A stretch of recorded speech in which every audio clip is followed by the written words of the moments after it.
So, ito yung energy ng blessings mga kapiksi. You will be blessed guys pagdating sa kaperahan, guys, 'di ba?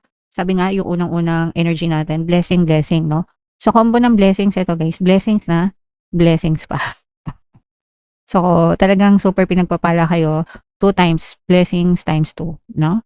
So, ibig sabihin, dobleng blessings or maraming blessings yung maaari niyong ma-experience guys ngayong second half ng 2026. May mga bagong opportunity guys na maaaring dumating sa inyo.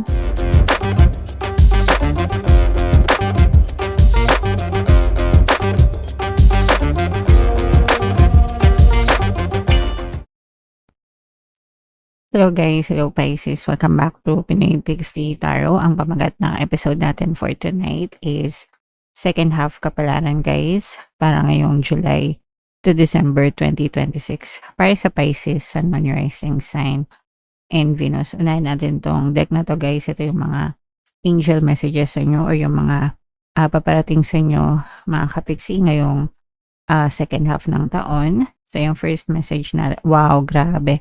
Blessings mga kapiksi, unang-una pa lang na mensahe, no? Blessing agad yung mga paparating sa inyo guys, okay? So, i-welcome nyo ito guys, itong mga potential na blessings na dadating sa inyo ngayong second half ng 2026 and palagi kayong maging grateful, palagi kayong magpasalamat guys. The more na grateful kayo, the more na nagpapasalamat kayo, the more na mas lalong pumapasok yung blessing sa buhay nyo mga kapiksi. Iwasan yung magreklamo guys, no? Iwasan yung ma-stress, iwasan yung mag-worry kasi yung mga reklamo, yung mga stress, lalo lang yung nagbablock ng blessings sa buhay nyo. So, imbis na magreklamo kayo, convert it into gratitude guys, okay? Alright. So, yung first message para sa inyo. Another message, Pisces. Meron tayong tulong, guys, no? Aid. So, it's either ikaw yung magbigay ng tulong or ikaw yung mangailangan ng tulong. Siyempre, gusto natin tayo yung nagbibigay ng tulong, mga kapiksi, kesa sa tayo yung tinutulungan. Kasi kapag tayo yung nagbibigay ng tulong, ibig sabihin na kaluwag-luwag tayo sa buhay, 'di ba? So syempre gusto natin nasa ganong stage tayo. So kung nakakaluwag-luwag kayo guys, share your blessings, be generous. Kung kayo naman yung nangangailangan ng tulong, it's okay mga kapiksi, huwag kayong manghiyang humingi ng tulong guys, okay? Alright. And another message for you, Pisces. Ito naman ay stress mga kapiksi, no? So, ito naman yung sa negative for some of you, pwedeng may mga stressful na tao, bagay, sitwasyon na maaari kayong ma-experience ngayong season na to. So, okay lang yan, malilipasan nyo rin yan. Mga kapiksi, iwasan nyo mag-overthink guys kasi yung pag-overthink, doon ang gagaling yung stress kapag paulit-ulit kayong nag-isip ng mga negatibong bagay at sitwasyon, mga kapiksi. Okay? Alright. So, comment down below, guys, if feeling nyo naka-resonate kayo dyan, mga kapiksi. Ito naman, sorry. Ito, i-main nyo na itong mga blessings na to. Excuse me. Ito naman ay sa love, guys. Tingnan naman natin yung love message or love advice para sa inyo. Or yung mga pwedeng maka-impluwensya sa love life nyo. So, triangle guys, ibig sabihin nito yung third party, mga kapiksi. So, for some of you, pwedeng na-experience nyo na to right now, guys. And pwedeng magtuloy-tuloy pa to sa second half ng 2026. So, may mga third party issues na kinasasangkutan kayo sa relationship, guys. Another message sa inyo. Meron tayong communication. Ibig sabihin nito guys, maganda naman yung communication no, with your partner or specific person, mga kapiksi, no? And nasa tamang pag-uusap lang talaga yan, guys.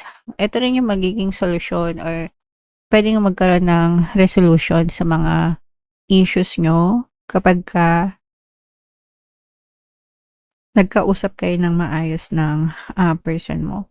Pero for some of you, yeah, maganda naman yung communication ng person nyo. Kapagka wala kayong third party. Minsan guys, kahit na may third party, hindi nyo nahahalata, no? Kasi okay pa rin yung communication nyo ng person nyo. So, yeah. Magaling talaga sila sa mga ganyan. And another message guys, ito naman ay courting man. Ito magre-resonate ito. Maaring may manligaw sa inyo guys. Pwedeng ano din sa mga dating apps nyo, makilala kung kayo ay mga nagmamanifest ng no love connection, mga kapiksi. So, maaaring may makilala kayo na bagong person, bago manliligaw sa inyo. Pwedeng magsimula sa chat-chat, like sa mga dating app or kahit hindi dating apps guys, pero pwedeng makilala nyo sa online and mauwi sa ligawan, mga kapiksi. Pero syempre guys, pagdating sa seryosong relationship, no? Well, diyan naman talaga nagsisimula yan sa communication, 'di ba? Pero kailangan alamin niyo yung intention ng person, mga kapiksi, bago ibigay ang matamis na oo. Alright? Okay. So guys, pasensya na hindi ko alam kung paling yung screen kasi iba yung line of sight ko. Nandito kasi ako sa baba. Minsan pag nakikita ko paling pala. So, pasensya na. Anyway, comment down below if naka-resonate kayo dyan. So, shuffle natin to. Hanapin natin yung energy now. Pisces guys, habang sinushuffle ko to, panoorin nyo muna yung video natin regarding sa ating paano mag-manifest ng abundance video course. Kapiksi, sawa ka na ba sa mga struggles at hirap sa buhay mo? Masipag ka ba at masikap sa buhay ngunit hindi ka pa rin umaasenso? Ilang beses ka na bang nag-attempt mag-negosyo at mag-invest pero palagi ka pa rin nalulugi? Sa pagkakataon na ito ay maaaring may subconscious beliefs ka na nagiging balakid sa iyong pag-unlad at pagyaman. Introducing, paano mag-manifest ng abundance video course. Dito ay matututunan mong ma-overcome ang mga balakid mo para tuluyan ka ng umunlad, umasenso, sumagana, maging matagumpay, successful at maswerte sa iyong kabuhayan, pera, trabaho, negosyo sa lapi at kaperahan ng bonggang-bongga. Dali, mag-send na ng email sa pinoypixitaro@gmail.com at simulan na ang iyong pagyaman ngayon.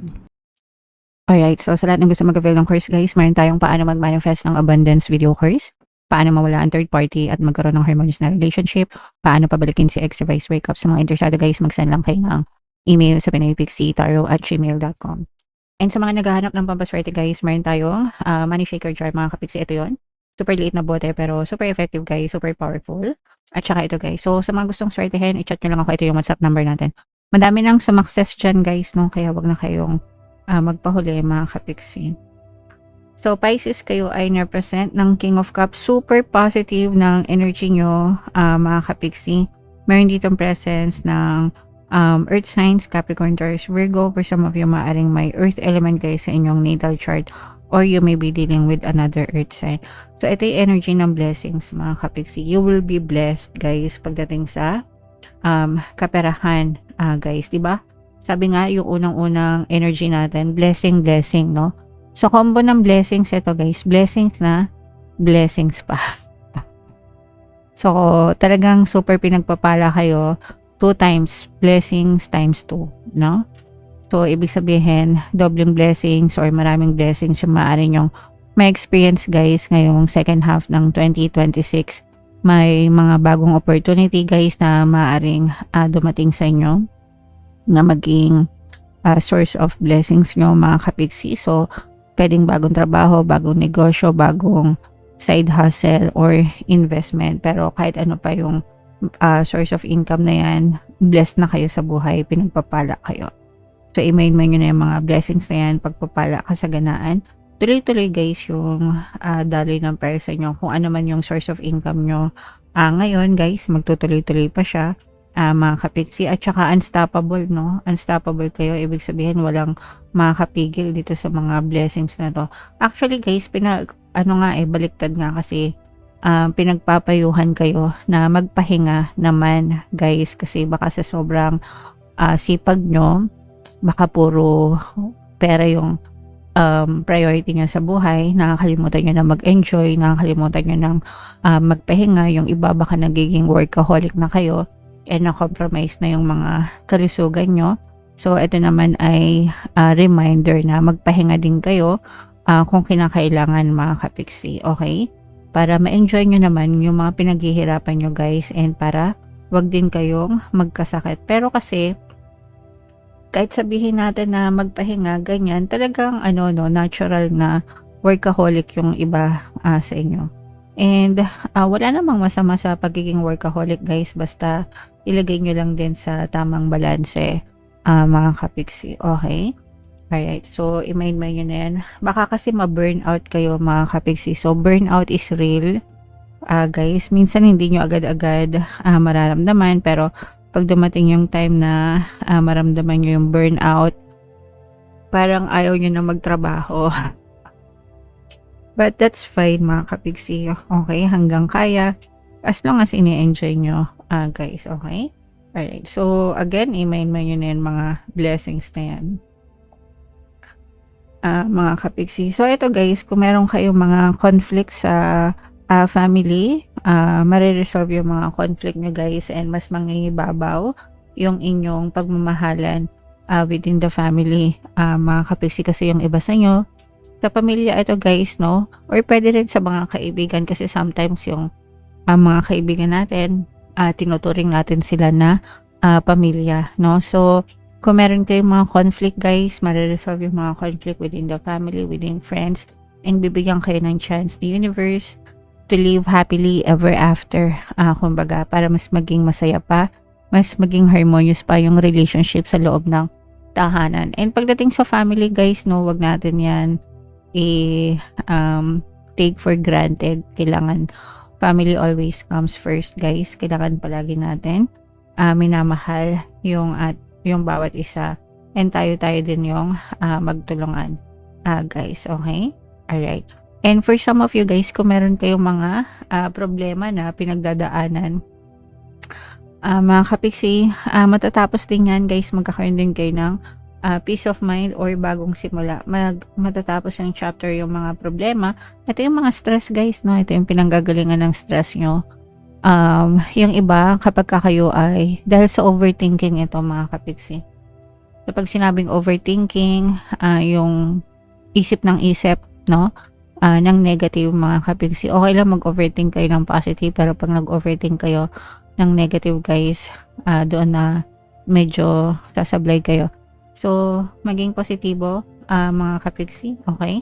And start a brand new season sa buhay nyo. Kalimutan nyo na, bago matapos yung 2026 mga kapiksi, matatapos yung mga problema na pinagdadaanan nyo. So, wag nyo nang dalhin yun sa pagpasok ng 2027, okay? Alright, and so dito magkakaroon kayo ng peace of mind mga kapiksi, magkakaroon ng reconciliation, mas magiging matahimik habang natatapos yung habang magtatapos yung 2026 nyo guys, mas magiging kalmado kayo, mas magkakaroon kayo ng wisdom, no? Mas magiging mapayapa kayo kasi nga matatapos yung mga problema na pinagdadaanan nyo if mayroon man kayo mga problema guys, okay? Alright, so but again, no, yung pinaka-importanting bahagi ng reading nyo is yung mga blessings mga kapiksi. Doubling blessings times 2 ito guys, okay? So wag nyo na itong kalimutan guys. Be ready sa pagsalo ng mga blessings na to. I-mind nyo na yan, i-claim nyo na yan guys, i-mind nyo na yan sa comment section. Mind blessings, mind pagpapala, mind kasaganaan. Alright? So bunot lang tayo ng additional message para sa pagtatapos ng 2026 or para sa half ng 2026 guys. When there are questions you need assistance with, go inward, sit with yourself, meditate on the question, ask for our help also. Then trust your intuition, as most often the answer and guidance will be delivered to you intuitively. We are with you always. Ito yung sinasabi ko sa inyo guys, na every time na naguguluhan kayo, may mga gumagambala sa isip nyo mga kapiksi, no?